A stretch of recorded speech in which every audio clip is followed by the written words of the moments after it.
Okay, now let's make a contrast between philosophical Daoism and Confucianism. Philosophical Daoism is Wu Wei, emphasize Wu Wei as the best approach of non-being. They enjoy kind of a no willful human intervention. They propose withdrawal from social life, being natural, and follow spontaneous rhythms, be symbiotic with nature in accordance with nature's cycles, being part of nature, not outside it, and do not impose things on nature. So you can really get a sense of a philosophical Taoism is pro-nature, pro-ecosystem. Accepting, do not resisting anything, yielding, joyful, carefree attitude. So that is a very typical philosophical Taoist views and approach toward things. In contrast, Confucianism is Yu Wei approach or being approach. It's moral and duty conscious, a purposeful attitude toward life. You have a goal to achieve. That people have very clear agenda of what they want to do, what they want, where they want to go. You have a strong sense of a responsibility to the family and the state and the ruler, and self-cultivation. You go through self-cultivation with a clear social agenda, social goals, and they have this attitude, austere and surprise, personal desires for the good of society. So you can really make this a clear contrast between these two very different approaches toward things, toward life. In a way, that Taoism and Confucianism constitute two sides of personalities, or at a different stage of life, we may emphasize one approach over the other one. When you are young, your goal is to achieve some success in life, achieve career success, you can hone in some skills. That's where you become more purposeful, more design and plan oriented. You want to plan out everything for your future. You make a purposeful effort to achieve success. That is a kind of Yu Wei approach or being approach. But after you spend a lot of years in your profession, getting older, come to the retirement age, especially after you're retired, you begin to relax and slow down, and you begin to say, life is short. I'm gonna enjoy it. I'm not gonna just live through life without enjoying it. So you don't work as hard as anymore. You begin to adopt more non-being approach. So at a different stage of life, you may adopt different approaches. Also at a different cycle of your effort toward success, you might also adopt these different approaches. For example, when you are being very successful, you want to do better, so you become more purposeful, plan for a better future. But after you suffer some setback, and you did not get promoted, you research failed, you get better grades, that's when how people can get themselves together again. That's where they fall back on the Taoist approach. Relax. It's just one test. Just one time promotion I did not get through. I'll keep doing it. Maybe next time will be better. So when you suffer from setback in your career, your profession, that's where you fall back on Taoism, try to get some consolation from this, and adopt a Taoist approach to make yourself calm down and settle down and regroup. So at a different stage of life, at a different point of a career, that's how this Wu Wei approach versus Yu Wei approach, they all may have a different utility, have different functions and different use. So that is again describe two sides of life. The both approaches may be important, just a matter of emphasis at a different stage of your career, at a different stage of your life. Okay. Now let's discuss religious Taoism, the origins. The founders of religious Taoism normally is traced to this particular person, Zhang Daolin. But there are other important contributors to the religious Taoism, Wei Bo-yang and Ge Hong. So these are some important people all contribute to the founding and development of religious Taoism. Religious Taoism, in many ways, is informed or inspired by philosophical Taoism, but it does have its own unique practices as well. Now, so let's go through some major practices of religious Taoism. First, deity worship. Well, the religious Taoism, within this religion, there are so many different gods. Definitely, this is a polytheistic religion. There are many different deities and immortals. They form a very complex and very confusing hierarchy.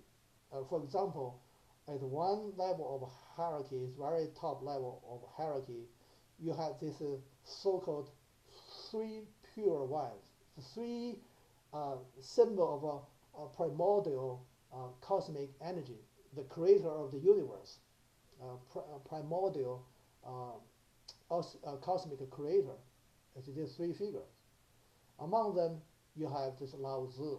So obviously, Lao Tzu within religious Taoism was elevated into one of the three pure ones, one of the figures that help create the universe. So that is one level of hierarchy that appears to be in the top tier hierarchy. Then you have another figure, Jade Emperor. Jade Emperor was regarded as the ruler of heaven and all realms of existence. But who is higher? Is that the Jade Emperor is higher, or the three pure ones are higher? This is very confusing. Under Jade Emperor, there's many other deities. They occupy different positions, sometimes in a bureaucratic kind of a structure. They all have their own position, have their place in the hierarchy. This is a wall in a Taoist temple in Beijing. On this wall, they depict this many different deities. In the middle is the Jade Emperor, and he was surrounded by many other deities within Taoism. And different deities in Taoism, they have their own functions, have their own responsibilities, like this. And this is a different Taoist temple. For this particular shrine, this shrine is for the fortune god. So because he's in charge of fortune, making money, he's very popular. A lot of worshippers would buy the tablets and they hang the tablets on his gate. And this red are those ribbons. They hang those tablets on here, on his gate, hoping to receive blessing from him. So that's the deity worship is one big part of Taoism. Also, you have this magical rituals and divinations. Magical rituals, in this regard, is similar to many practice within like shamanism, animism. There are some kind of a priest kind of a figure. They try to make rains or rain making, ritual healing, and provide some kind of a blessing, protecting, fighting evil spirits, keep evil spirits from people. So those are the magical rituals. There are also the practice of divinations, uh, fortune telling about what the future, about this job and event, a divination, you got a job, and let me see whether this is really good for you or not. So event divination, divination of human destiny, what's going to happen to your career, what's happened to the future, whether it's good or not to marry this person, interpretation of omens. In this regard, there's a practice of feng shui, and that may be familiar to some students here. Feng shui, by the Chinese word wind and water, it is a way to find the auspicious combination in the environment in such a way that would bring fortune to people. Like if you want to build a house, you need to build a house in a location where all elements combine that would bring fortune, good fortune to the people who are going to live in the house. And you will want to find a grave site. Again, you need to find a site where all the element in terms of mountains and the rivers and the topography, all these elements need to be in a good combination that eventually bring good fortune to the person who will buried there. And if the person who buried there receive good fortune, that means that the family will receive good fortune. So those are very important. Those kind of practice, feng shui practice, is very important in many Chinese communities. And in Hong Kong, in a big office building, one it is before you start, you need to hire a feng shui master to get to the site and to observe the surroundings to see whether everything in an appropriate combination. If something is inappropriate, you need to do something as a way to to make it better. Also, people are talking about within a house, you have a way to arrange your furniture and to bring fortune to the people who live in the house. So those are really important practice for the Chinese people. On this slide, you see these are the magic spells used during divination and rituals. Those writings are deliberately made very not easy to read by the untrained eyes to make it more intriguing and mystical. And this picture on the right shows a kind of a universal the cardinal directions within the universe, and those directions and also the signs related are very critical in telling individuals' fortunes. Okay. Then pursuit of immortality through practicing external alchemy. And this is a kind of a practice that they want to create and ingest elixirs. Those elixirs are extracted from some minerals and may contain gold, cinnabars. Okay. And the gold we know is, people know gold is corrosive resistant, never corrosive. And cinnabar have this distinct red color. All this nature of gold and the color of cinnabars are very attractive to people. And people are attracted to this beautiful red color.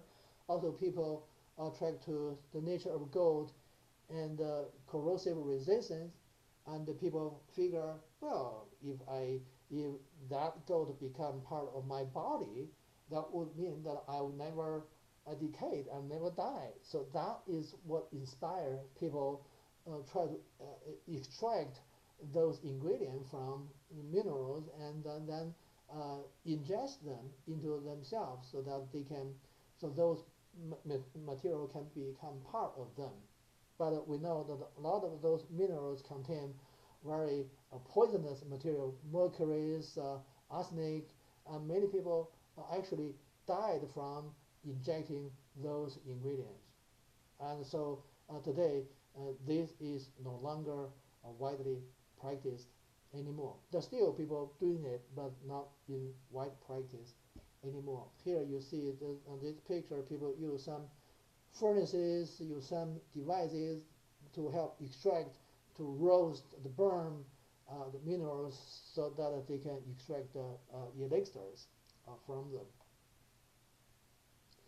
And well, external alchemy today is no longer in wide practice, but internal alchemy is still very popular. And this is to strengthen health and the mind. They do not pursue immortality because they know it's impossible, but they want to pursue longevity. How they can do that? Through variety of practice, such as breath control, meditation, through diet, through exercises, and that involve martial arts, in some kind of a sexual practices, sexual activities.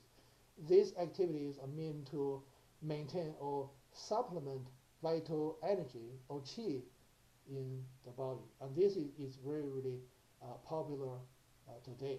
And exercise is very, very popular in China today. This is also a practice that have a profound impact on the Chinese martial arts as well. So this is a figure that this person is meditate to control the energy flow in himself. Okay, in summary, in this lecture, we discuss Daoism. We break down the Daoism into philosophical Daoism and religious Daoism. In philosophical Daoism, we discuss origin. We trace the origin to this particular person, Lao Tzu. The core ideas of philosophical Daoism is Wu Wei, or non-being. There are some very important Taoist attitudes and approaches that are consistent with the notion of Wu Wei, or non-being. Ultimately, they say that the natural way is the optimal way. We also contrast between philosophical Taoism and Confucianism. This is basically a contrast between the non-being approaches and the being approach. And in terms of religious Taoism, in the origin, we can trace to this particular person, Zhang Daolin. And the practices of religious Taoism mainly today is the deity worship, magic rituals, and divination, and emphasize on strengthening health and longevity. Thank you very much. I see you next time. Goodbye.